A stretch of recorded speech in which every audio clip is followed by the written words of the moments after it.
Bonjour et bienvenue. Alors aujourd'hui, on va faire un tirage qui m'est inspiré par la chanson que j'ai dans la tête, qui est un peu moins datée que les autres. C'est la chanson, la version de Cats on Trees de I Love You Like a Love Song.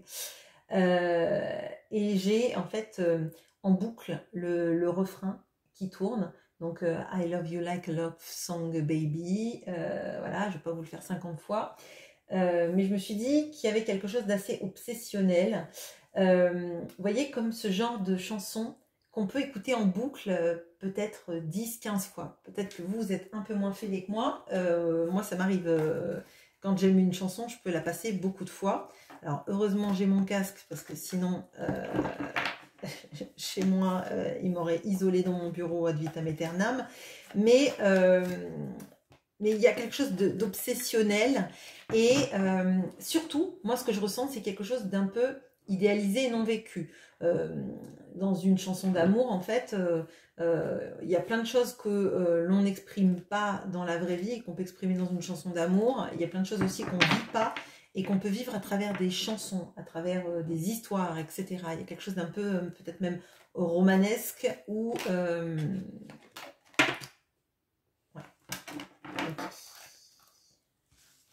Ok.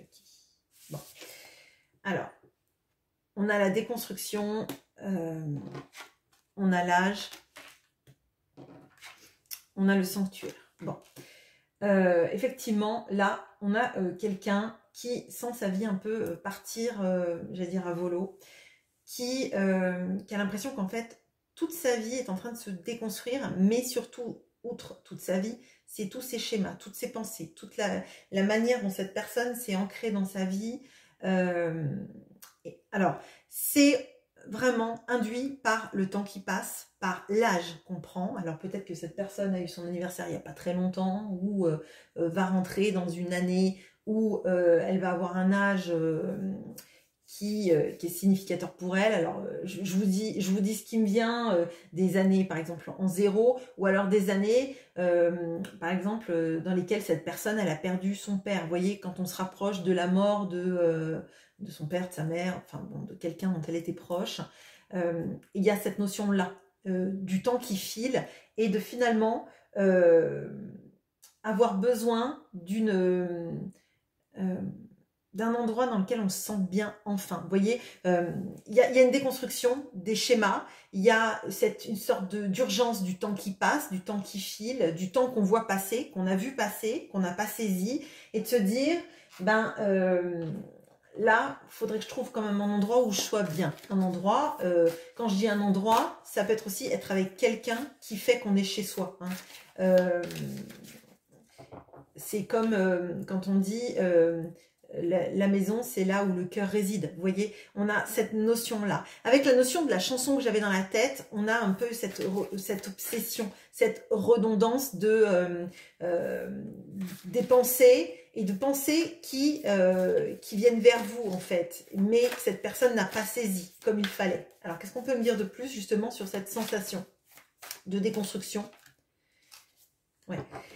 Alors là, on a cette notion-là. Alors avec le hiérophante, là, on a plusieurs images de la foi, hein, de différentes foi, de croire. Et moi, j'ai l'impression qu'il y a quelque chose. Alors, si ce n'est pas, vous voyez, d'arriver devant Dieu et d'être d'avoir présenté un petit peu à la mode du jugement dernier, de s'être présenté sous son meilleur jour, en fait, il y a quelque chose de très fort là-dessus, en fait, est-ce que dans ma vie, j'ai fait toutes les choses qu'il fallait? Est-ce que quand on pèsera mon âme, est-ce que quand je serai jugée sur ma vie, j'aurais fait toutes les choses qui m'importait? Est-ce que j'aurais fait des bonnes choses dans ma vie? Il y a quelque chose là de très entêtant et pour moi, il y a une notion là si ce n'est de culpabilité, en tout cas, de pas rester sur cette image-là, vous voyez? Bon. Qu'est-ce qu'on peut me dire sur l'âge? Pourquoi est-ce que cet âge-là, il est si important dans la pensée de votre autre là? Ok, on a deux arcades majeures là hein, quand même, hein. Donc c'est l'âge et la durée du temps qu'on n'a pas vécu ensemble. Là, dans cet amoureux là, on a un couple avec quelqu'un qui pleure, qui a visiblement beaucoup de regrets, mais qui se sent enfin accueilli par la personne qui l'entoure.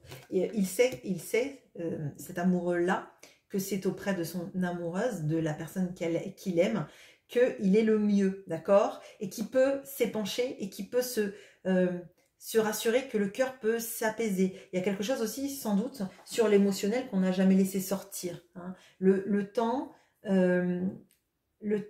qui a filé, l'émotionnel qu'on a contenu, le temps qu'on a laissé passer sans vivre les choses pleinement. Hein. Bon, ok, ça pèse. Alors, le sanctuaire, qu'est-ce qu'on peut me dire sur ce sanctuaire? Le 3 de denier. C'est un sanctuaire dans lequel, en fait, on peut laisser s'exprimer sa créativité, qu'on peut être soi. Et il y a une notion du travail en équipe, d'arrêter de faire le chemin tout seul. Vous voyez, il y a vraiment de ça. Alors, il y a un autre message là. Je vois que le personnage qui est dans le hiérophante ici, il est donc, déjà c'est une forme de photo. C'est l'amoureuse de cet amoureux, d'accord? De cette carte des amoureux. C'est la même personne, ok? Bon, cette personne, elle est sous forme de photo. Elle est gravée là, dans la déconstruction. Et on dirait d'ailleurs que ce sont plein de post-it qui s'envolent. Un peu comme si c'était ces polaroïdes là qui s'envolaient. Cette personne, elle a peur que dans ce qui lui reste de mémoire. Alors, il y a un petit aparté là. On peut aussi avoir quelqu'un qui a peur, alors d'avoir un Alzheimer, un Alzheimer précoce, des problèmes. Alors peut-être que dans sa vie, il y a une référence, quelqu'un qui est parti hein, avec un Alzheimer, avec une démence sénile, quelque chose comme ça, qui avait oublié ses sentiments, ses souvenirs. Et cette personne-là, elle veut vivre les choses avant qu'elle ne se souvienne plus de ce qui s'est passé. Alors c'est un message très particulier, forcément,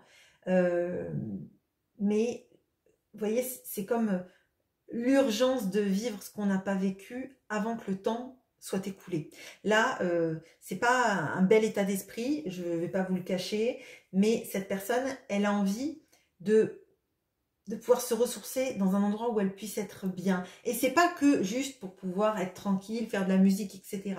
C'est laisser s'exprimer en fait toute l'émotion. On a quelqu'un qui a contenu beaucoup d'émotions pendant longtemps. Peut-être qu'elle n'en avait pas le droit, peut-être qu'elle n'avait pas cette sphère-là qui lui était allouée. Hein. Peut-être que aussi c'est quelqu'un qui a beaucoup travaillé dans sa vie et qui a laissé l'émotionnel complètement de côté. Mais là, on a l'impression que c'est quelqu'un plutôt qui serait plutôt en train de craquer, vous voyez, qui serait en train de se dire tout ça va filer, tout ça va passer. Et un jour, ben, je me souviendrai plus de ce qui a vraiment compté pour moi. Et comme je ne l'aurais pas vécu, je serai seule en fait. Enfin, il y a vraiment ça. Bon, dans ce 3 de denier, ce sont que 2 personnes et on a l'amoureux qui est là. Vous voyez, en fait, ce couple central, il est seul des 2 côtés. D'accord? Vous voyez, c'est la même personne. Ok. Donc, c'est quelqu'un de créatif potentiellement, qui n'a pas laissé ça s'exprimer, qui a sans doute été quelqu'un de travailleur, dans des schémas vraiment, je fais, j'avance, un peu comme un bourrin, hein, j'avance et s'il y a des obstacles, ben je fonce, tant pis, je me retourne pas, je vis pas les choses pleinement. Et là, on a l'eau, le sanctuaire, l'endroit où on peut pleurer, on peut s'épancher parce qu'on sait qu'il y a quelqu'un qui nous écoute, qui est là pour nous. Mais on a quand même peur que cette personne, elle disparaisse hein, de notre esprit ou qu'on parte sans avoir pu vivre ça. On a quelqu'un qui a peut-être des angoisses de maladie, de mort, de perte de mémoire, etc. Bon, très joyeux. Hein, chouette pour les tirages de nouvelle année, c'est sympa. Alors...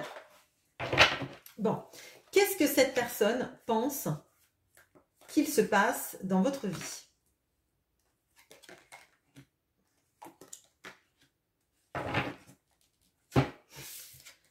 On a la vue,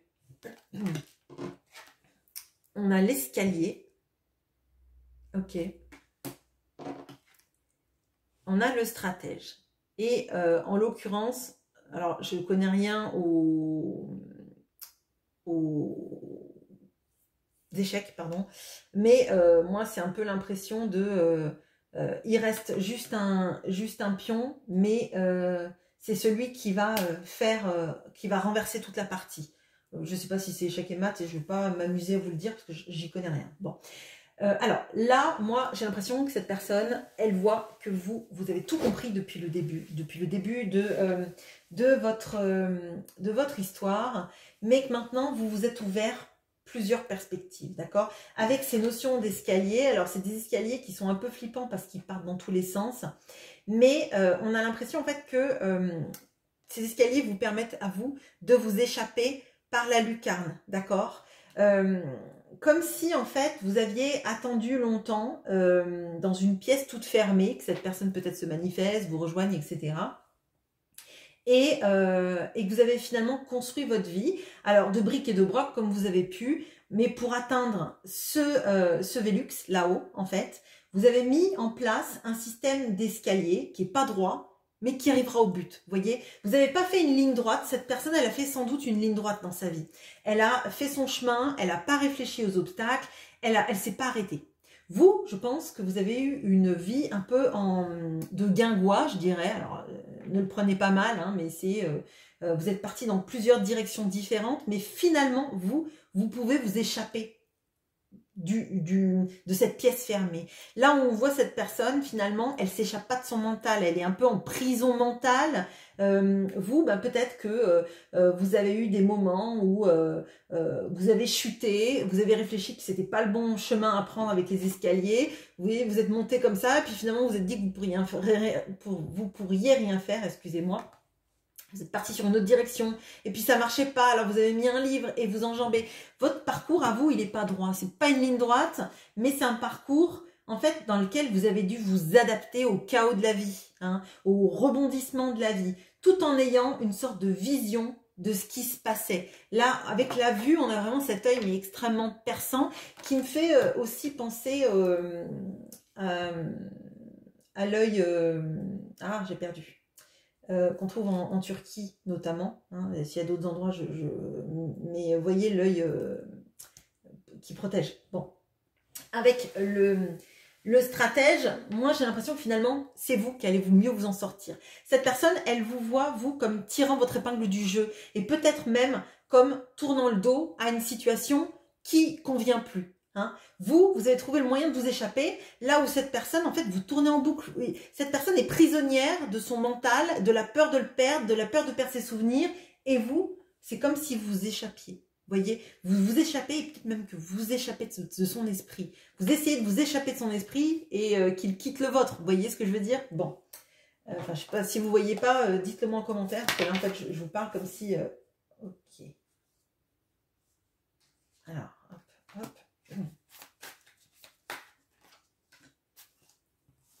Je vais la mettre droite quand même parce que je ne lis pas à l'envers. Ok. Alors, on a l'étoile.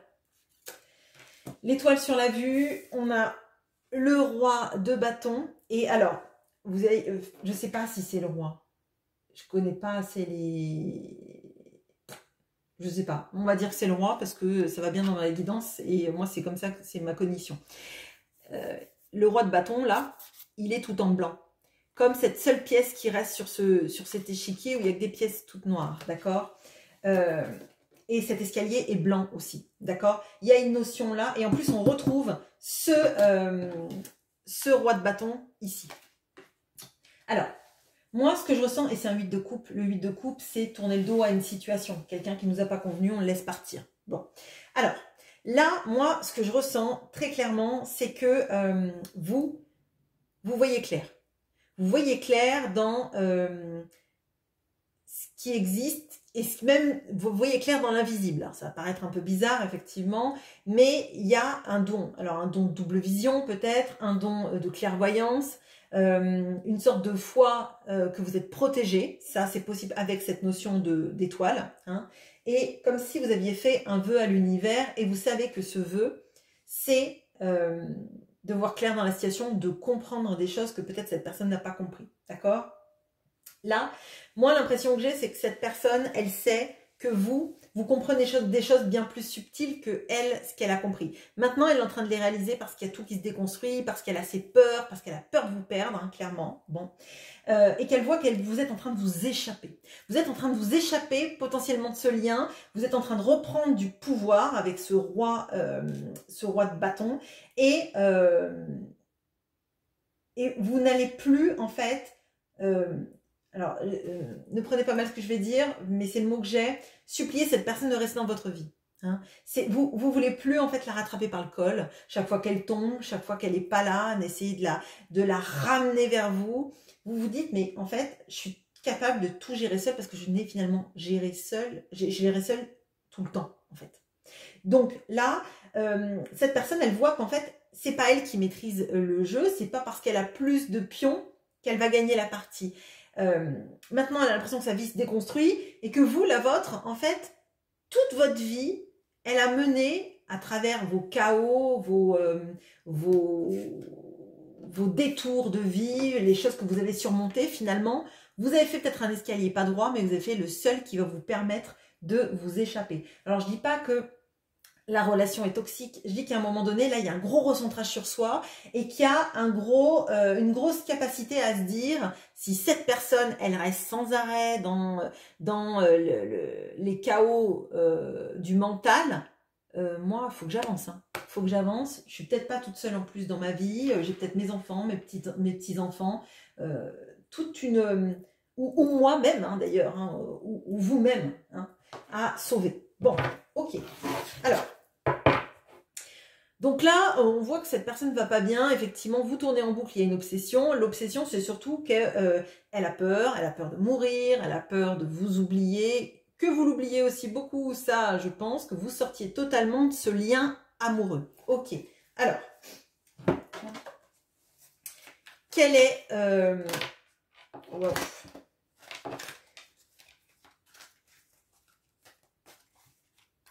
Quel est le message pour vous de cette guidance, outre ce qu'on a vu, mais un message qui vous serve à vous en tout cas.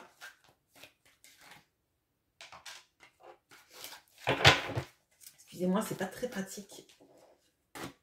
Il est super cet oracle, mais il est vraiment pas pratique. Alors, trahison. La naturopathie, tiens. Et la défaite. Tiens. Alors c'est étonnant parce que, en fait, dans la trahison, là, on a une notion de cette personne qui a des couteaux dans le dos, mais c'est elle qui tient le couteau. D'accord ?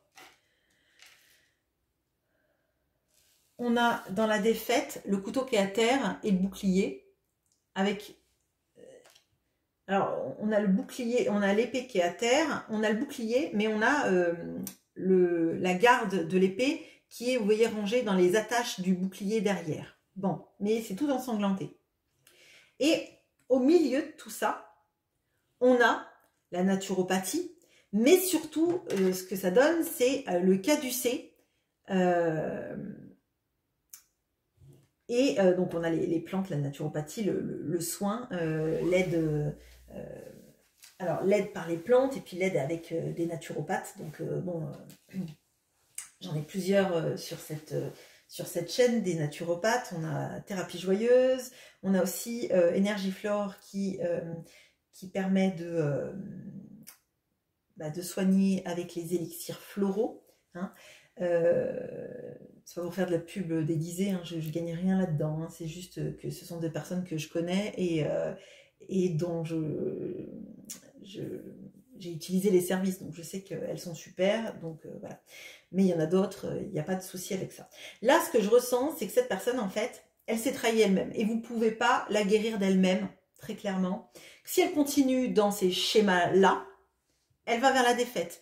Le meilleur moyen de s'en sortir, au lieu de ruminer tout ce qui se passe, c'est déjà d'avoir une démarche proactive et de décider de se soigner. Alors, via la naturopathie, visiblement, c'est le message. Hein, et via les élixirs floraux aussi peut-être, les plantes, etc., etc., peut-être aussi qu'on a quelqu'un qui a besoin d'une thérapie, là, vraiment très fortement. Hein. Je pense que là, cette personne, si elle ne va pas voir un thérapeute, elle en aurait besoin. Mais peut-être que vous aussi, vous auriez besoin de vous aider hein, à... pourquoi, en fait, peut-être pourquoi vous avez cette blessure trahison, alors que, visiblement, c'est la personne en face qui n'a pas fait tout ce qu'il fallait pour arriver jusqu'à vous.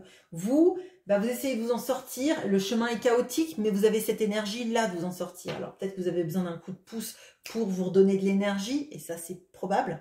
Mais surtout, de ne pas considérer que la personne qui se trahit, qui ne fait pas les actions vis-à-vis de vous, c'est une défaite. Parce qu'en fait, vous êtes la reine, le roi de bâton, pardon, vous trouvez des solutions et vous en cherchez. Si on a quelqu'un face à vous qui est replié sur lui-même, qui sait que vous êtes la bonne personne pour lui ou elle, mais qui ne fait pas les efforts, c'est quelqu'un qui se trahit dans ses besoins de vivre, d'accord mais c'est pas parce que vous ne le méritez pas, c'est parce que cette personne, elle ne fait pas les actions qu'il faut, elle a peur des choses, mais elle ne contrebalance pas les choses. C'est bien beau d'avoir peur de faire les choses, si on ne fait rien pour lutter contre ses peurs, lutter contre tout ce qui la bouffe et qui l'obsède. Hein.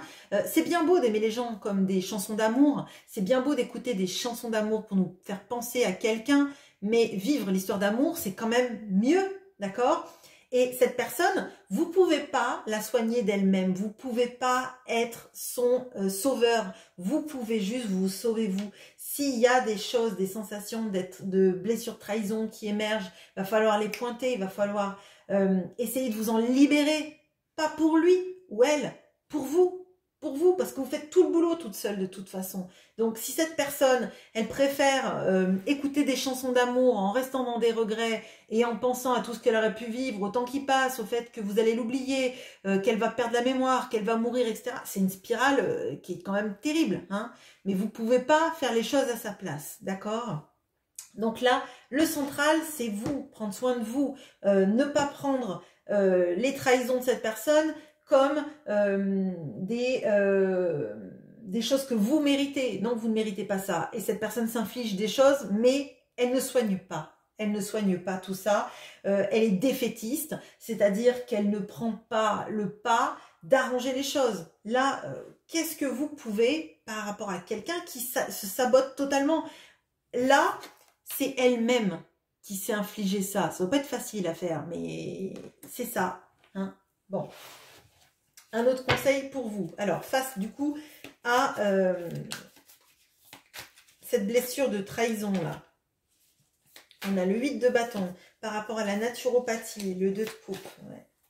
Et par rapport à la défaite, on a le 7 de denier. Ok. Alors, on a le 8 de bâton là, avec la trahison. Alors, moi, ce que je pense, c'est que là, vous, avec la vue, vous voyez beaucoup de choses. Vous voyez des signes, vous voyez des synchronicités, vous avez peut-être des messages de vos guides. Il faut les écouter, d'accord ? Faut les écouter. Les messages de vos guides, encore plus que les miens, je dirais. Hein. Bon, je suis très contente que vous soyez sur cette chaîne et je vous en remercie. Mais il y a quelque chose qui fait que... écoutez-vous, écoutez-vous, votre résonance avec ce qui vous parle. Pas les trucs sabotants en vous disant « ouais, c'est de ma faute, je suis pas assez bien ». Ça non, ça c'est des pensées toutes polluantes. Mais il y a quelque chose justement où vous savez au fond de vous que cette personne, vous n'avez pas été mis sur son chemin pour rien. Il y a des choses qui arrivent et qui sont improbables. De manière statistique, de manière de probabilité, ça n'arriverait jamais en fait. Et ça arrive pour autant, c'est pas du hasard. De toute façon, moi, je ne crois pas au hasard. Bon.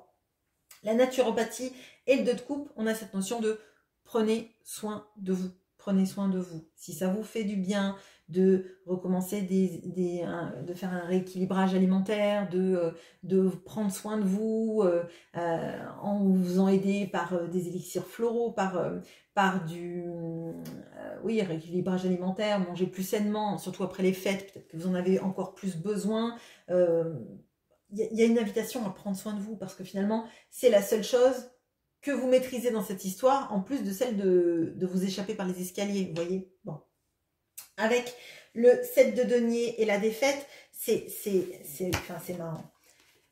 Là, c'est quelqu'un qui perd. Donc, quelqu'un qui perd, potentiellement, n'a pas de médaille. Sauf s'il a sauvé dans une bataille tous ses compagnons. Là, on lui donne une médaille du mérite, du courage, je ne sais pas quoi. Mais là, ce qui reste, en fait, c'est que cette personne, elle a un esprit, je dirais, de loser. C'est pas pour être très jugeant, ça l'est forcément.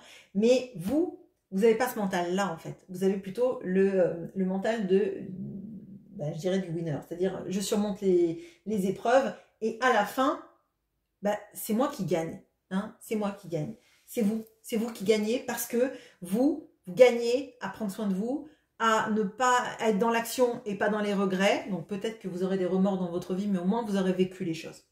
Voilà ce que j'ai pour vous. Écoutez, ben, bravo à toutes les personnes qui savent construire des escaliers, même s'ils ne sont pas droits. Bravo à toutes les personnes qui surmontent des actions, parce qu'au moins vous vivez les choses pleinement. À bientôt.